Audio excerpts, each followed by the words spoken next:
We're going to spend a lot of time this year talking about safety in science, especially these first couple weeks when we're getting to know what the procedures are for doing different labs and such in class. So I'm going to take this time now to go over some of the most important safety rules that pretty much apply to every lab we're going to do this year.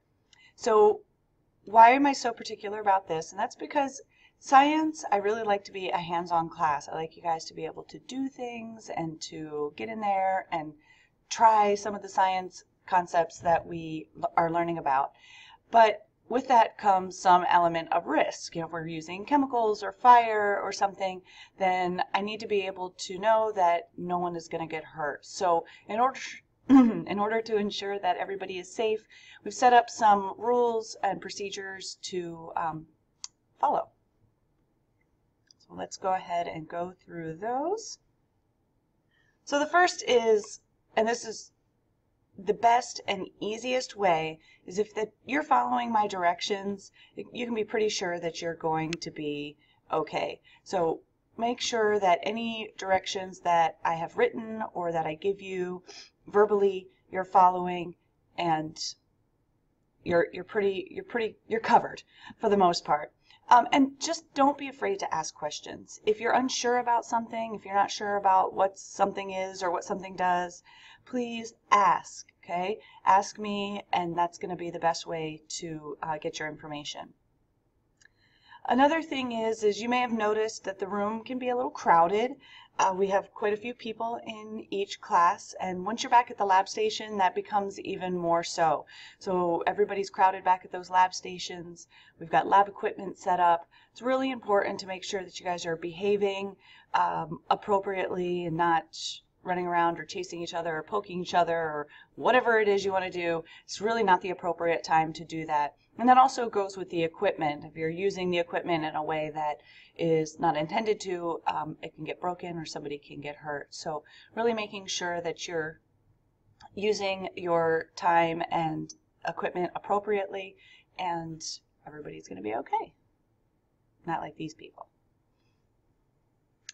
The next thing is you're going to come into class many times this year, and there's going to be equipment set up in the back of the room. And the reason why it's set up is because we're going to do some sort of lab, and the chances are you're actually going to get to use that equipment. What I want is for you to wait until I give you instructions on how to use it appropriately. So when you come into class, especially if I'm not here and that temptation is there to go back and start checking things out, if you could just hang tight, wait until I give you the instructions on how to use it carefully, appropriately, and safely, and then we'll get going on that. That way you guys don't end up doing something unsafe. Eating and drinking. I am not opposed to you having a water bottle in class. Also, if you have a small snack or something that you can eat without causing a distraction to others, that is okay, as long as you clean up your mess. However, there are absolutely no food and no drink in the lab or during a lab.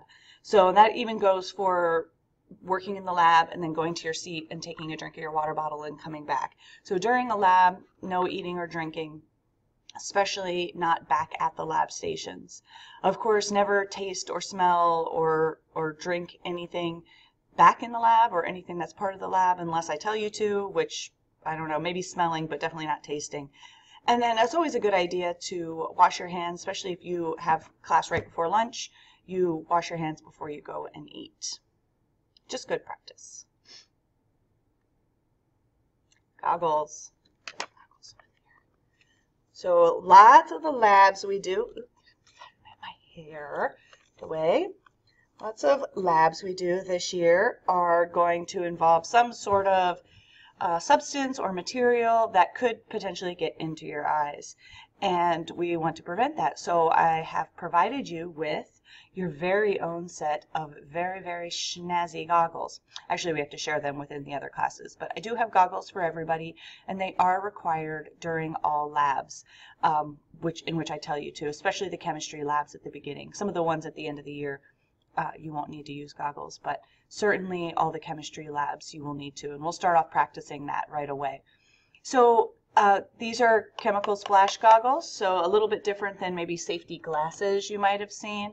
These will prevent any chemicals from getting in your eyes.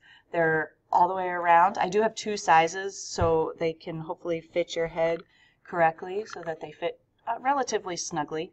They're not terribly comfortable, but you get used to it. There are air vents on the sides. Please don't mess with them. A lot of people think for some reason that you have to go like that and open them. That's not the case. Actually, that makes them more dangerous in that it exposes the openings for chemicals. So they're just the way they are. You can tighten them. The straps tighten. It's like on an airplane. You can pull the straps to tighten. One of the things is a lot of people will do is say, okay, well, I'm working in the lab. I'm doing my lab, and I've got my goggles on.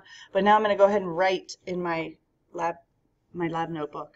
I'm going to do this. But I'm still back at the lab. Now my eyes are exposed. So really important to keep your goggles on the entire time that you're in the lab and at the lab.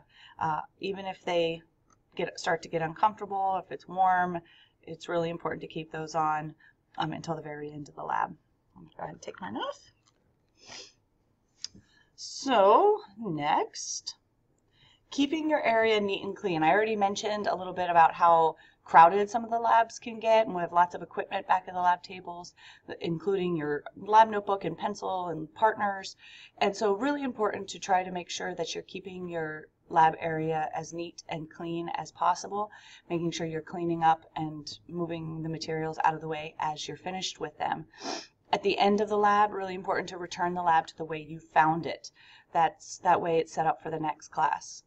And making sure that you dispose of any of the lab materials or chemicals the way I tell you to. Most of the stuff we use in this class can be either dumped in the trash or poured down the sink, but I will give you specific instructions for each lab. And most importantly maybe is that you're not to lean on the lab tables. That's your elbows on the lab tables. That puts you closer to the lab materials, the chemicals, the fire, and increases your chances of injury. So I'll probably be saying it a lot at the very beginning. Don't lean on the lab tables. Ooh, this is a good one. A lot of times I get questions from students as we're doing experiments or as we're getting ready to do experiments is, Miss Booz, what would happen if I did this? Or Miss Booz, can I mix this with this instead? Or can we try this? And I do not want you to do that. I don't want you to try or mix things that you're not instructed to do so, because you never know what's going to happen and what results you can get. So please follow the directions as I stated in the first slide. And if you do have any questions about reactions or what could happen if certain things are mixed, please ask me. Don't test it out on yourself. Dress code. We do have a specific lab dress code to follow, and again, it's all safety based, and for the most part it's meant to keep you and your body out of the lab equipment. So it's pretty self-explanatory. One of the biggest things that most people have trouble with, or that's something that people have to follow, is the hair. So if you have long hair, for example, if you lean forward and your hair falls down in front of you, it needs to be tied back during a lab. So I keep hair ties for myself in my drawer.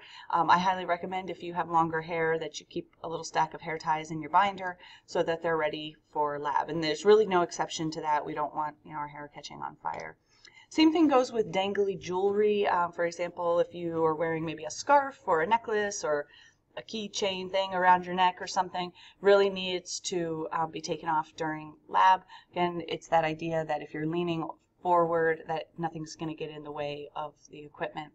Again, same thing with the loose and baggy clothes. Most importantly, long sleeves pushed up. If you're wearing a hoodie or some sort of jacket or sweatshirt, best thing to do is just take it off, especially, even of course if you have something appropriate underneath of it, but best thing is to just have that out of the way.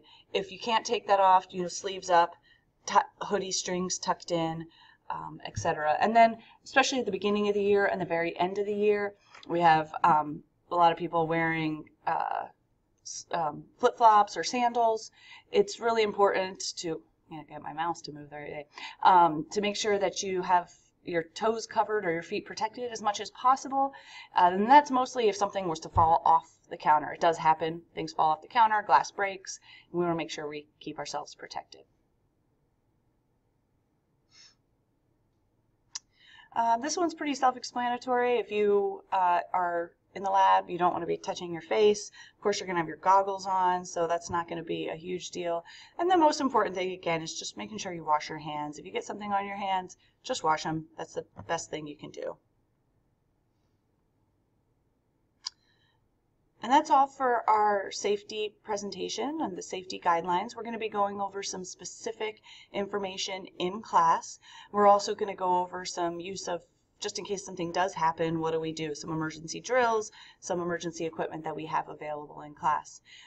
Please make sure, again, just to reiterate, following directions and asking questions if you have them are the best ways to stay safe in the science classroom.